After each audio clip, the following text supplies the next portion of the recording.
xin chào tất cả anh em đến kênh của mình. Nay bọn mình đi câu cá tại đây là không biết cái gì nữa. Đây khé vị. Đó, bây giờ ngồi đây là cậu với anh em. Má nó xéo ghê anh em ơi. Nó xéo ghê anh ơi. Vâng.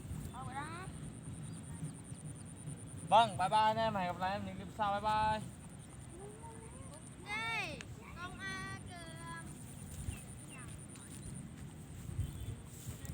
Hello, chào anh em ở clip của mình nha. Thì hôm nay mình tiếp tục câu cá nha anh em ơi. Ok, mình sẽ quay địa điểm cho các bạn xem. Đây là thằng Tùng Cá Điên. Ok, mình sẽ để góc quay ở đây.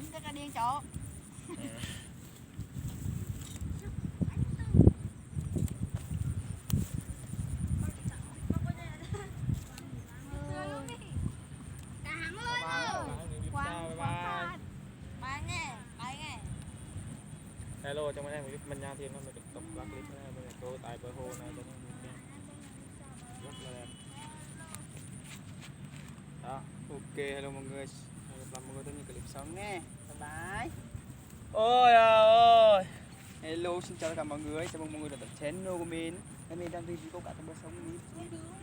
Rất nhiều cá luôn. Đây là thằng đi chả điếng đang câu cá.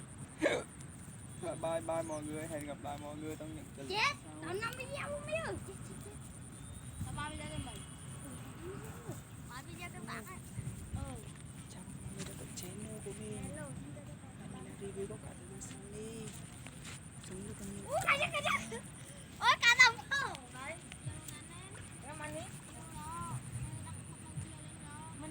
Tông có như chiều đi là toán rồi. Tông mà chiều đi quay được tí luôn. Toán rồi. Con sung có chiềuนี่là sung là lạy khóc đến đây ngồi chắc rồi. Ăn hai đá đây ngồi rồi. Quên. Nó đa mất rồi. Quá ngồi về sung cho buông sung nó buông rồi. hai bạn phải ăn nước quá ngồi Đù, đi outside rồi.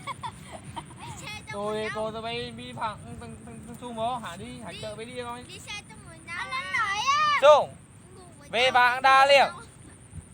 Bơ sung. mấy ra đi bỏ lại nha em mà lên đi bà chơi Bay chọc sung ở lên để ngồi chắc theo để lấy cho để. Ai mừng là hồ.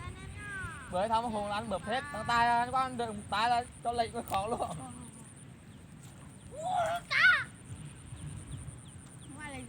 Với nghe lời là ăn được một tay là lên cái đó ngồi lệnh khó chắc luôn. Đó thế tay đó, tay múa Việt nữa.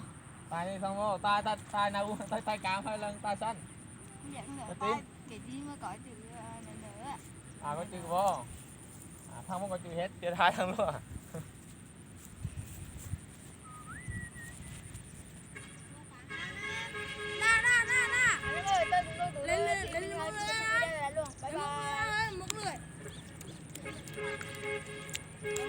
Hello, xin chào anh em đến kênh của mình. Đây mình đi câu cá tại bờ sông Mỹ rất là nhiều cá.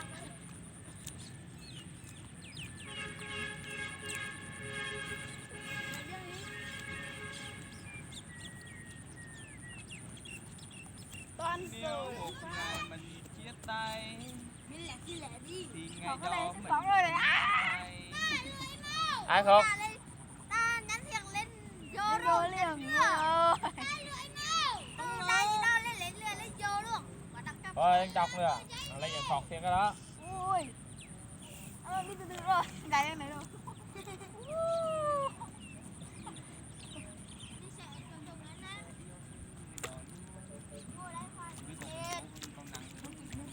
lên tụt thôi anh em ơi lên vô tụt ta lên vô tụt đây ta lên vô tụt đó Cũng gầy biết. chúng ta bây giờ đủ cái lượng nó mới ăn được thiệt không lâu mình còn lượng nữa thiệt Thì bên bị riêng à? cạn một đó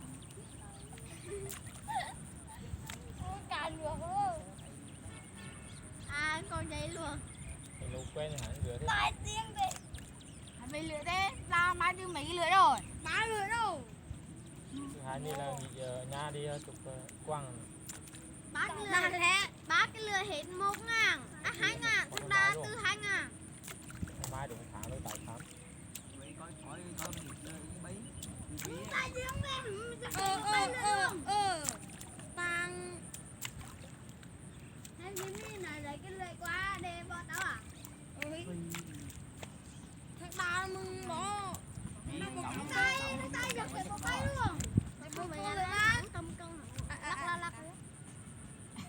Không không? Đủ mình trong camera lắc đi hàng nói luôn. Rồi thằng đi hồn à mi. Nói không công cân á, không công cân nữa, không công cân á, đi không ra nữa. Coi Đông Hoàng nghe, coi cho mình đó Đông Hoàng, coi Đông Hoàng nghe. Không nhá. Lâu lâu bữa tới cầm 3 4 máy, chơi chi mà bữa tới cầm bỏ đưa cho 2 máy thôi này. Đưa 2 máy mà dư được tí thôi mà nai nữa. Cái người đã ở bên này đó. Nó tay không? Này đó. Nhá. Đây tao cầm lôi. Lần đầu là từ chỗ thôi mà. Chỉ là một từ lời từ chỗ nhọ nhẹ thôi. Thì múc nhau này. Ok, bây giờ mình câu cá chả nha anh em.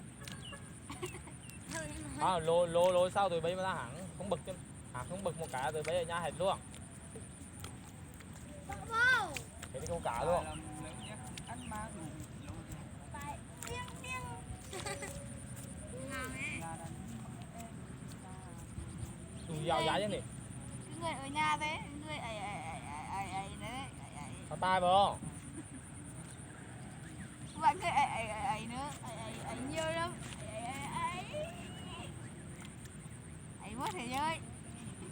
Còn lô đi gọi là mấy đứa gọi đứa bàn vô cho nhỏ được không? Lớn á. Có Nhiều không? nhiều. Thế mà hắn đi. Thắng đi à? Hắn đi mưa. Cho đi. Hắn đi một bữa ăn là một bữa thôi. Ai được? Hắn đi một bữa phải mục tiêu. Hắn đi một mô. Hắn nói hắn đi một bữa phải một theo ba. Hắn mới đi. Cướp à? Thằng Su mất rồi, chạy về đây. Chúng ta về đây cho. Có vấn đề à? Tài Ơi. ta đi nữa là em. Đi rồi hồn áo đập. Ly ăn là hổ ly. Đây, cắn con trứng lên là phải. Chân chân ra sát. Ta lên coi thì. Ủa hắn để máy cho ai được? Để máy đây được thôi. Đây rồi em không cắn. Học chưa là thế. Đây. Làm chi mà khó, ai mượn. Nói chiều nghe chi li chi. Ủa rồi chị ăn cho mình. Ai mượn hộ một người lớn không chi. Trong đó chút hàng khó là hắn chạy đa đi bố về. Đi đây bố về chắc rồi đó. Không. Ra nở húng. Ủa mà bây giờ chơi mấy xin đi. Ngã mù ra. Chị đi mua đủ tiền mà sửa xe về. Anh tí gì mà con này. Tao ơi coi tao với tao. Bình đã vang đến. Khi Bye bye, hẹn gặp lại anh clip sau nha. Đông, mình có tiếng tạng à? Mấy phút rồi. 2 mày luôn, 2 mày luôn á. Có để ngồi. Đang ngồi trụ má chưa tung. Bye bye tất cả anh em nha, bye bye. Hẹn gặp lại anh clip sau, bye bye. Đừng.